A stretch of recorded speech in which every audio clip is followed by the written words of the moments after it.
You're mobbed everywhere you go in the world. Today, we're joined by a global icon, someone who inspires millions across the world and across generations. A woman? No, no way. In fact, there weren't even any men out in the wild studying animals. Children, their parents, everybody has a story of how they've been impacted by you. And everybody laughed at me. How will you get there? You don't have money. The one and only Dr. Jane Goodall. Fell passionately in love with this glorious lord of the jungle. There was one occasion when she was about to call the police. It transformed what we know about us, about ourselves. That really changed everything. It's just like us. Two males competing for dominance, standing upright, swaggering, hair bristling, lips bunched in a furious scowl. If that doesn't remind you of some human male politicians, you haven't watched TV. This one person believed in you. I was able to break down that barrier and show who animals really are. What was the most profound discovery for you? They have a dark, brutal side to their nature. They're capable of killing and a kind of primitive war. If a mother dies, even an unrelated adult male may adopt a little infant and save his or her life. One after the other, ecosystems are being destroyed. We look at that and we wonder, well, what can we do? The impact is going to be massive. What do you see as the most urgent issue that we really need to address right now that we're not? Two things.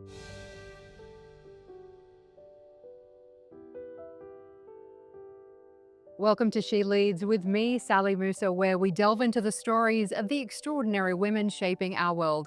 Today, we're joined by a global icon, someone who inspires millions across the world and across generations, the one and only Dr. Jane Goodall. Over 60 years ago, a 26-year-old Jane stepped into the forests of Tanzania, revolutionizing science with her groundbreaking discovery that chimpanzees make and use tools. As she immersed herself in their habitat, she came to understand them not just as a species, but also as individuals with emotions who not only form relationships and bonds, but even went into conflict just like humans do. And her work not only deepened our understanding of these remarkable creatures, but transformed how we view the connections between humans, animals, and the natural world. She can't sit still, of course, and so she continues to travel the globe to inspire the next generation of conservationists with her Roots and Shoots program. Dr. Jane Goodall, it's such a pleasure to have you. Well, thank you. Dr. Goodall, your journey started with this passion and desire to want to go and live amongst the animals and write about them. What was the inspiration for that in the beginning, and what were the moments that made that dream a reality in your journey? Well, first of all, I was born loving animals, and had the good fortune to have a very remarkable mother. And the main thing was, there was me with this passion for animals, taking earthworms into my bed and just spending all the time I could outside. And she supported this. And there was one occasion when she was about to call the police. She'd taken me for a holiday on a farm, a proper farm, not a factory farm where animals roamed in the fields. My job was to collect hens' eggs. And on this occasion, I spent 4 hours in a hen house waiting to see where on earth the egg came out of the hen. And so, when finally I emerged triumphant, instead of grabbing me and saying, "How dare you go off? Don't you dare do it again," without telling us, she just sat down to hear the wonderful story of how a hen lays an egg. And then, uh, no television when I was growing up. When I was 10 years old, we had very little money, so my books about animals came from libraries, but I used to save up my few pennies of pocket money, and I would spend Saturday afternoon in this little second-hand bookshop, and this is during World War II.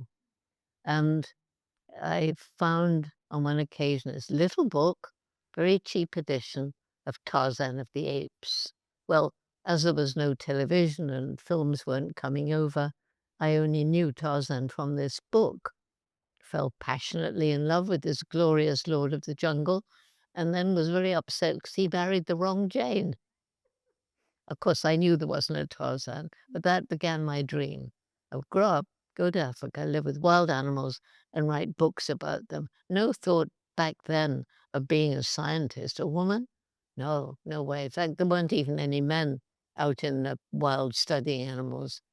And everybody laughed at me. How will you get there? You don't have money, and Africa's dangerous. But my mother just, oh, and they said, and you're just a girl. But my mother said, if this is what you really want to do, you're going to have to work really hard, take advantage of any opportunity. And then if you don't give up, I'm sure you'll find a way. And you did, and you were backed by, uh, one man, Louis Leakey. Ha Louis Leakey. that is an incredible, partnership, if you like, where he believed in you, and he set you out on your dream. Talk to us about that. Why is it so important that this one person believed in you and sent you out there? Well, I finally got invited out to Kenya by a school friend whose parents had bought a farm. So I had to save up by working as a waitress to get the money for the fare.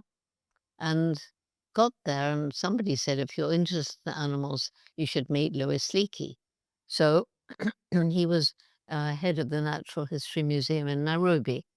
So I asked if I could go and see him, and he took me all around. And I think he was amazed I knew so much about the animals because I'd read every book there was.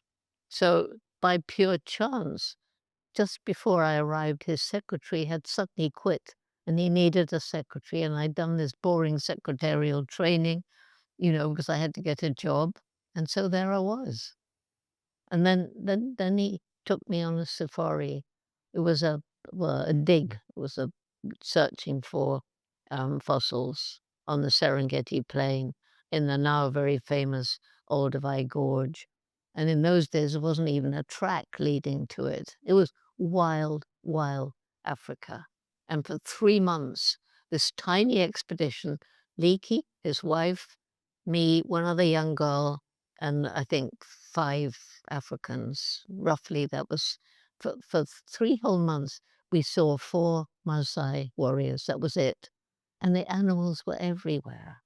And one evening I met a lion, another evening it was a rhino, and Leakey said I behaved exactly right on both occasions, and so he began talking to me about this group of wild chimpanzees and how nobody had ever studied chimps in the wild, and might I be prepared? It's like you had this natural affinity for the animals, understanding that there is a connection between them and us. Of course, your research revolutionized what we know, not just about the primates themselves, these chimpanzees, but also it transformed what we know about us, about ourselves. What was the most profound discovery for you that you made while you were with the chimpanzees? Well, everybody thinks it was tool using and tool making, and for the research that I wanted to do, it was the most important because when I first went, I only had money for 6 months because, I mean, I hadn't been to college, I was just a girl. But anyway, Leakey managed to get this not much money, and so it was the discovery of tool using and tool making that brought in National Geographic, who said, "Okay, we'll continue funding Jane out there." And so that really changed everything. But I think for me, personally, the most important thing was finding how like us the chimpanzees are and how the different individuals, and at that time, the science of animal behavior was only interested in species and individuals. I remember my when I finally got to Cambridge to do a PhD, my supervisor said, "Well, individuality, we brush it under the carpet." Because science was so they tried to make it into a hard science at the beginning, and it can't be. And you in fact, you named them. You named the chimpanzees David Greybeard. Talk to us about these interactions for those of us who have most of us haven't experienced what you have. What was that like? What did you see in them that was in us as well? Well, okay, for the first 4 months, as soon as they saw me, they ran away. And, I was getting more and more depressed because money for 6 months, 4 months, they ran away. But then this one began to lose his fear, David Greybeard, and he let me get closer. He's the one I saw termite fishing and using tools. And then I think because he was, in his way, he was a leader, not the top male, but he was very calm and very quick to reassure a nervous youngster. And so the other chimps kind of followed him. And I think because he began to accept me closer and closer, they must have thought, "Well, she can't be so dangerous after all." And that's when I got to know them. And then, okay, their communication by gesture, kissing, embracing, holding hands, patting one another in reassurance, begging for food. "Oh, oh, go away." It's just like us. Two males competing for dominance, standing upright, swaggering, hair bristling, lips bunched in a furious scowl. I mean, sometimes shaking a fist. If that doesn't remind you of some human male politicians, you haven't watched TV recently.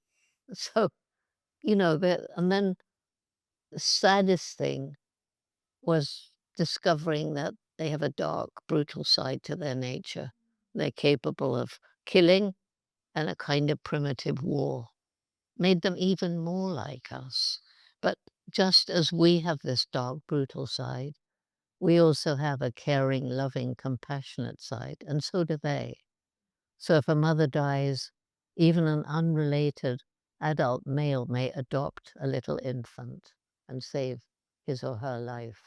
Incredible. It's truly remarkable when we think about that. How did it change your perspective on humanity when you saw that? Well, I think what changed my perception on humanity, I mean, I knew about our dark side. Um, it was when I went to Cambridge and was told that, chimpanzees, I couldn't talk about personality, mind, or emotion because they were unique to us. And I'd learned as a child that just rubbish. Of course, if you have a dog, which I had, you know perfectly well that we're not the only thinking, feeling beings on the planet. And so this made me feel how arrogant we were, thinking we're so special. And quite honestly, this was as recent as 1965. There was a sharp line drawn by Western science between us, how arrogant, and all the rest of the animal kingdom. And it was that chimpanzees, because they're biologically so like us as well, like we share 98.7% of our DNA with them, as well as all these behavior similarities, that broke down that line. And once that line's been broken down, then it opens the way to all the other amazing animals, and we realize we're part of and not separated. Why is it important that we understand that? You talk about the interconnectedness that we have with every other creature on earth. Why is it important, especially in this moment that we're in now, that we understand how interconnected we all are? Well, what's happening now is that we're in the midst of the sixth great extinction of animal life, and one after the other, ecosystems are being destroyed, and an ecosystem is made up of this complex, interconnected web of plants and animals, trees, and if you lose one species from that ecosystem, then that may affect another species that depends on it. You may lose that one, and so on and so on, and then the ecosystem may collapse. We depend on the natural world for food, water, clothing, everything, but we depend on healthy ecosystems. And so, as this sixth great extinction goes on, as we continue to destroy the environment, we're stealing the future from our children. It's incredible to think, how urgent the situation is right now and how we really have to grasp at this point. And it kind of, brings me to the partnership that you have with Expo City here in Dubai and the launch of the Jane Goodall Garden. which has a special hive, I believe, of bees. And bees are one of those species that we don't think enough about, and how they really demonstrate how interconnected we all are and why preserving them is so important. Why is that important? It's important because bees and the different species of bees and bumblebees, a few other insects, but mainly bees, pollinate many of the crops that we depend on for food. And if the pollinators die out, then most of our food will no longer be available because obviously the plant must be fertilized. And the bees do a great job. And some bees are specializing in certain kinds of flowers and other bees, and they collect up the pollen. They have this lovely relationship with the plant. So the plant gives the bee pollen and nectar, and the bee takes the pollen to get the nectar from the next flower and pollinates the flower so that it can produce, um, baby Yeah, plants. it's critical to for, as you say, for the whole ecosystem to run. For as somebody who has spent a lifetime advocating for animals and the environment, what do you see as the most urgent issue that we really need to address right now that we're not? Well, it's kind of difficult because everything's interrelated. But climate change and loss of species, loss of biodiversity, those are the two obvious ones. But then you realize, okay, how do we do that? And one of the things people forget is we've got to alleviate poverty because people living in poverty destroy the environment in order to survive, whether it's hunting and killing animals to sell them or to eat, or whether it's cutting down trees because they need money from timber or charcoal or space to grow food. In a city, poor people will buy the cheapest junk food, and that's caused tremendous harm to the environment, and it's led to the creation of these evil factory farms.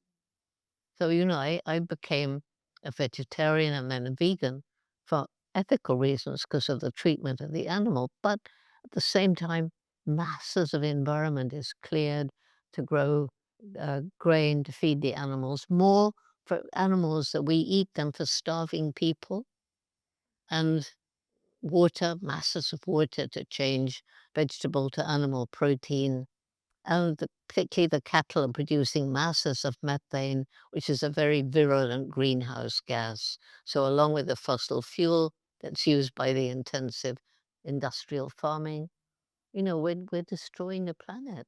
I'm so glad that you mentioned poverty there, because climate justice can't happen without social justice. They go hand in hand, as you say.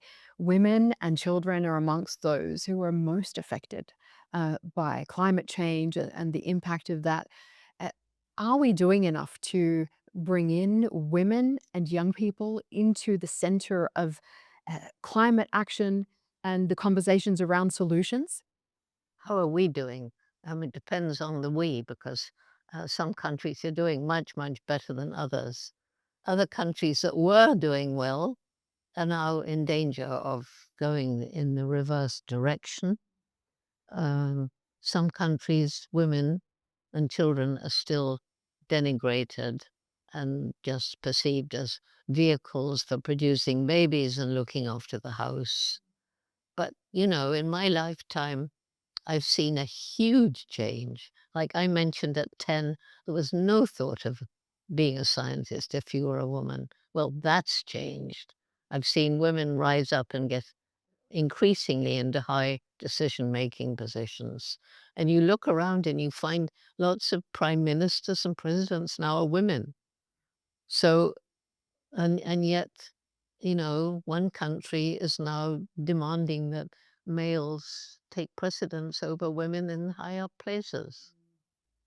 When you see climate deniers, for example, how do you feel about that?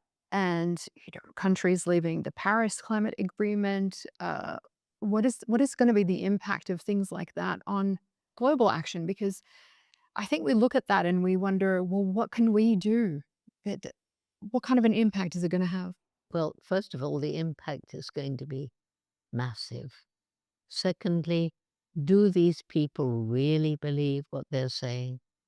Can it be possible that a president says climate change is the biggest hoax in human history?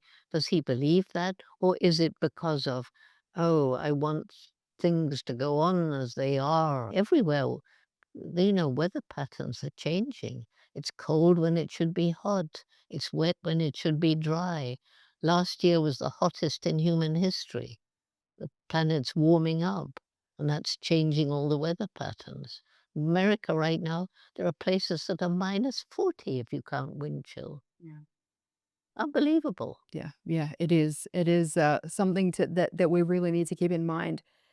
You, of course, started Roots and Shoots, a program that would inspire young people, millions around the world. I've been part of the 60,000 in the UAE alone. Talk to us about some of the um, your favorite stories around young people that you have met, because you've met so many all around the world who have been part of Roots and Shoots. The impact that it's had on them that gives you hope. Yeah, well, I mean, how difficult. I mean, it began in 91. It's now in 75 countries, hundreds of thousands of young people. But, some stand out. They're so full of passion and their ingenuity in thinking of projects because we let them choose. So yesterday morning, there was 12 schools from across UAE coming and showing their projects, and they were getting awards. And I mean, the inspiration from just going around those exhibits that they had, and they ranged from a little robot that could go around the coast and measure. I'm not quite sure what it was measuring, but it was able to go underwater. It was about this size. There were programs to plant mangroves to protect the coast, a program to reintroduce seagrass, or perhaps not reintroduce, but increase the amount because it's great at absorbing CO2. And, they're learning by choosing. And they're learning by experience what works and what doesn't work. But the most important thing is working together. They see that they're making a difference. Then they know that in all these other countries, kids just like them are making a difference. And that's inspiring. And that gives them hope. And they want to do more. And we are kindergarten through university. And it's changed that they are right now changing the world.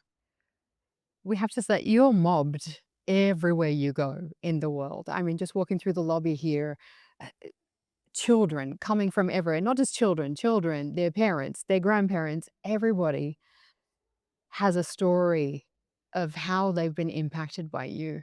What have been some of the most special moments that you've seen from people where they've interacted with you and they've shared with you the kind of impact that you have had on their lives? Well, it's after every lecture. I mean, just last night after my lecture, one woman came up and said, "You have completely turned my life around just tonight."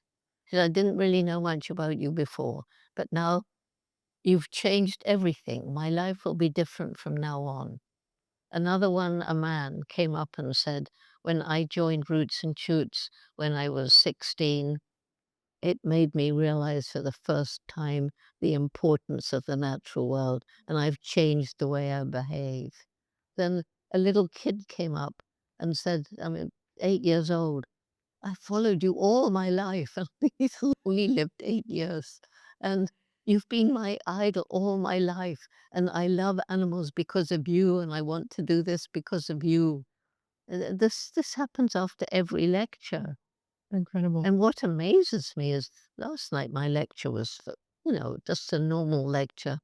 It was mostly for adults. And yet there were children of 6 and they listen intently to the whole thing. For those who have seen you and seen your story and think to themselves, I want to do something great with my life. What is your advice to them on how to listen to their inner voice, especially when there are people laughing at them saying they can't do it? How do you, how should they find the strength within them? Well, I tell them the story that tell them that the advice my mother gave to me. You know, if you really want to do this thing, then you got to work really hard, take advantage of opportunity, and if you don't give up, I'm sure you'll find a way. They come up to me, particularly in Japan, and say, I really want to go into environmental protection or animal protection, but my teachers and my parents want me to go into business to make money. So I can't tell them to go against that. So I say, well, why don't you do what they want you to do? Do it really well, make lots of money. And then when you get to the right time, you can stop doing that and turn to what you really want to do.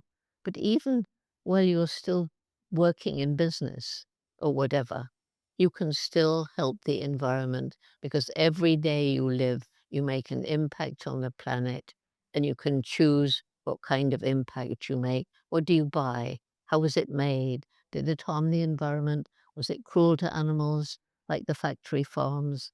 Is it cheap because of unfair wages? Then buy something that was more ethically produced. Will it cost a bit more? Yes, almost certainly, but then you will value it more and you will waste less because human waste is a huge problem. Everybody can make an impact. It doesn't matter what you're doing You know, in life. It's important to know that we can all do all something. make a difference and we can, we can help um, we can help poor people, perhaps in some way. We can volunteer in our free time in an animal shelter. We can raise money and perhaps help refugees. You've done so much in your life already. You've achieved so much. What do you still dream of? Because you're not stopping anytime soon. I can see that. What do you still dream of? What do you still want to do? What I still want to do is get roots and shoots into more countries and to grow faster.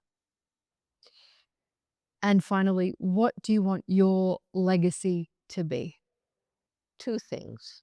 One, helping science understand that we're part of the animal kingdom, to help people understand that animals are individuals with feelings, right down to you must have seen my octopus teacher.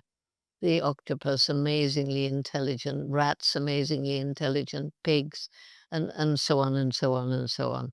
And that, thanks to the chimps, I was able to break down that barrier and show who animals really are. Secondly, I want to be remembered for starting roots and shoots. Dr. Jane Goodall, as a final word, I'd love for you to give a final word to everybody about how to find their power to be able to lead in the way that you lead. Well, not everybody is in a position to do that.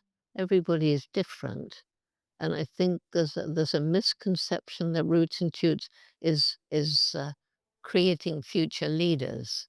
Not everybody is born to be a leader.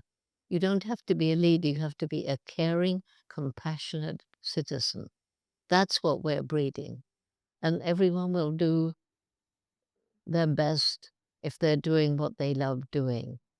We need to create future leaders who don't think that success relies solely on making money and gaining power, but on being a decent human being.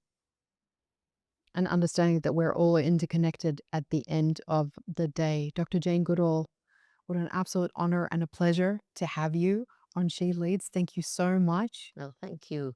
And we're all behind you. We're all excited to continue that legacy. Thank you. Thank you.